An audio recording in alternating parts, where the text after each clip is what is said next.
السلام عليكم ورحمة الله تعالى وبركاته. كي دايرين؟ كلشي بخير وعلى خير، نتمنى تكونوا كاملين بخير وانتم كتشاهدوا هذا الفيديو. اليوم ان شاء الله خدم معكم بريوات وصيغار بصدر تاع الدجاج، وواحد المكون اللي كيخليه كيبدل يعني من البنه ومن المذاق، يعني تحلفي عليها بحال دايره فيها الحوت وهي ما فيهاش الحوت. وهذا المكون انا كنت من قبل خدمته معكم في بسطيله، يعني قشور ديال القمرون اللي كيعطيو واحد البنه زوينه، ويعني ملي كتاكلي هاد البريوات كتحسي بحال انك كتاكلي في الحوت. هي فقط بريوات بالدجاج او بالستر تاع الدجاج. وهنا كما كتشوفوا غندخل معها شويه ديال المكونات. مهم بقاو معايا حتى لاخر الفيديو باش تشوفوا الطريقه والمكونات اللي خدمت بها هاد البريوات. هنا البنات كنوريكم الورقه. بالنسبه للورقه البنات كنخدمها في الدار صراحه، من نهار اللي تعلمت ليها وانا كنخدمها في الدار، ما بقيتش كنشريها من برا. كتجي واحد الورقه رقيقه البنات، كتجي زوينه.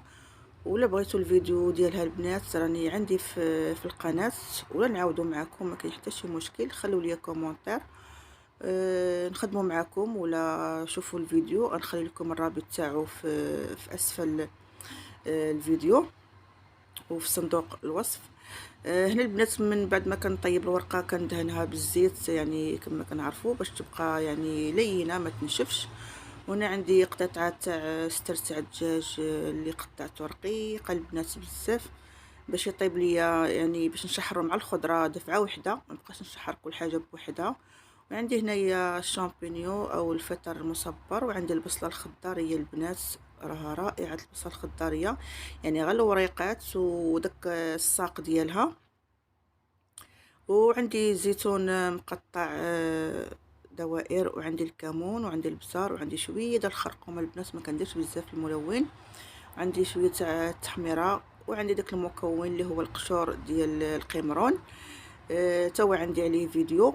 وعندي معلقه ديال التوابل تاع الحوت، ومعلقه ديال الهريسه، وعندي 5 طرفه ديال او 5 حبات ديال الفرماج. واش غنقول لكم بالنسبه للقشور تاع قمرون، راني غدا نعاود نخدم معكم فيديو لانني كنت خادمه من قبل ندخلها في فيديو تاع بسطيله.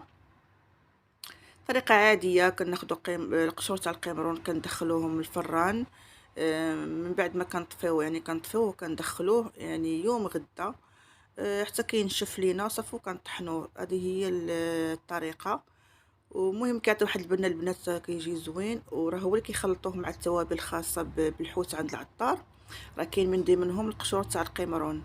اذا علاش حنا ما نصايبوش في الدار؟ مادام الطريقه سهله، فقط قشور تاع القمر غادي تجمعوهم في واحد البلاستيكه وديروهم في الكونجيلاتور.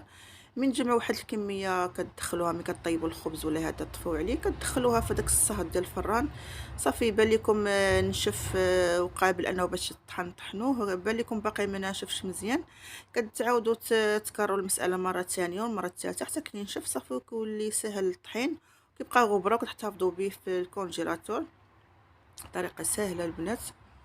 هنا كما شفتوا ضفت هذاك الفطر ولا الشامبينيو، وغنضيف الفرماج. انا بالنسبه للفرماج البنات اي فرماج بغيتو تخدموا به خدموا به، فقط كما قلت لكم انا غنخدم باللي عندي في الدار. بغيتو تخدموا بالموتزاريلا تلوحوها هنا تخدموا بها، بغيتو تخدموا بداك الفرماج تاع الساندويتش المربع خدموا به فرماج الحمر. المهم اي حاجه، المهم ان ما كنديروش في الاول، كنديرو في الاخير باش ما يعني يبقى محافظ على الشكل ديالو ويطلق، يعني يذوب وسط داك الصهد.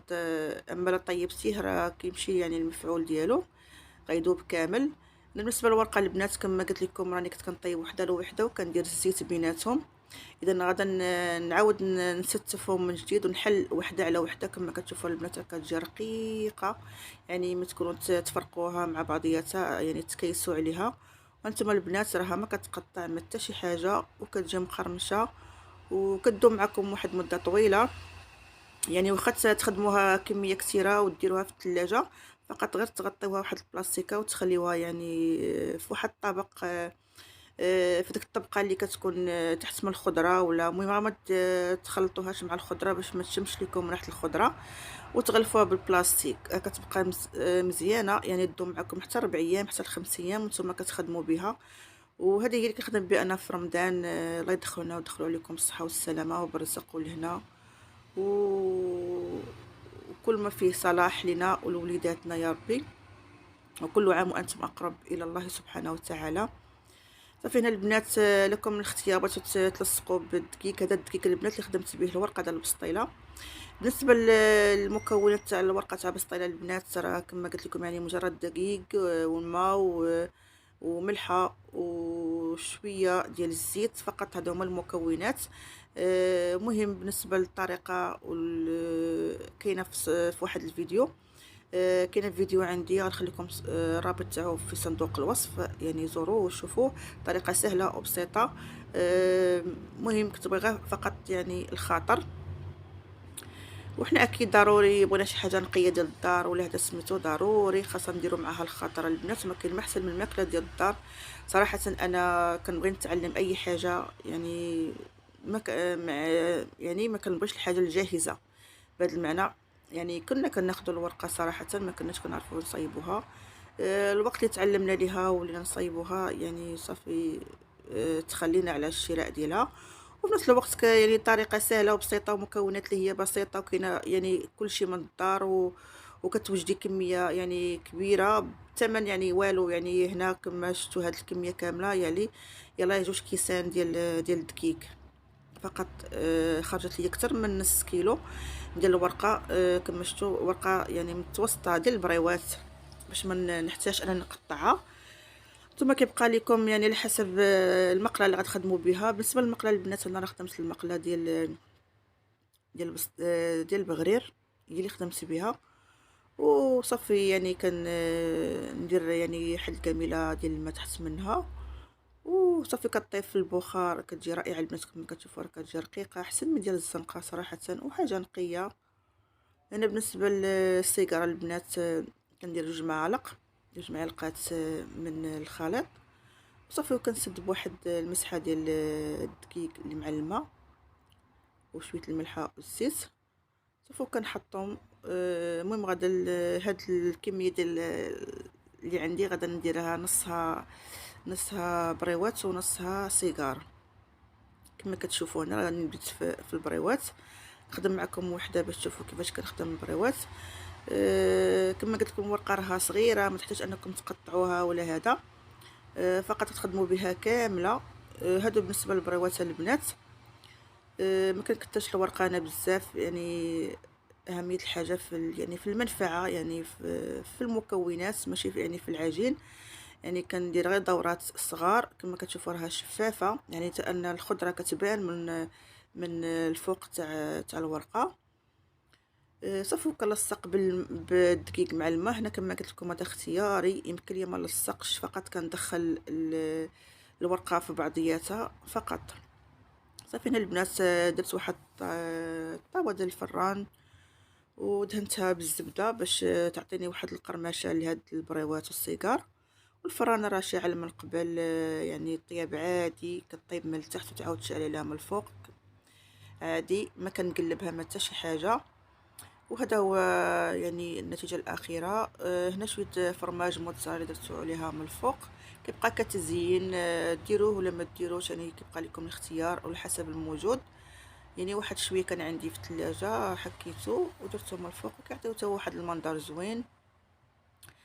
وهانتوما كما شفتوا البنات راها كتجي مقرمشه و اش غنقول لكم والورقه كتجي رقيقه. يمكن لكم حتى ذوبه يعني في الثلاجه مصيبه. يعني تصايبوا البريوات تصايبوا السيجار وديروهم في واحد السوبيره خاصه بالمجمد. ويعني تخليو حتى الوقت اللي تبغوا هكايا تحطوها على الطبله يعني واحد نص ساعه تقريبا كتجبدوها من المجمد. صافي وكتدخلوها الفران كدهنوها بشويه ديال الزبده والزيت. ضروري الزبده والزيت البنات باش يعطيكم واحد القرمشه. وصافي بالصحه والراحه. وها نتوما بريواتكم والسيجار يعني واجد. ومع السلامه والى فيديو لاحق ان شاء الله.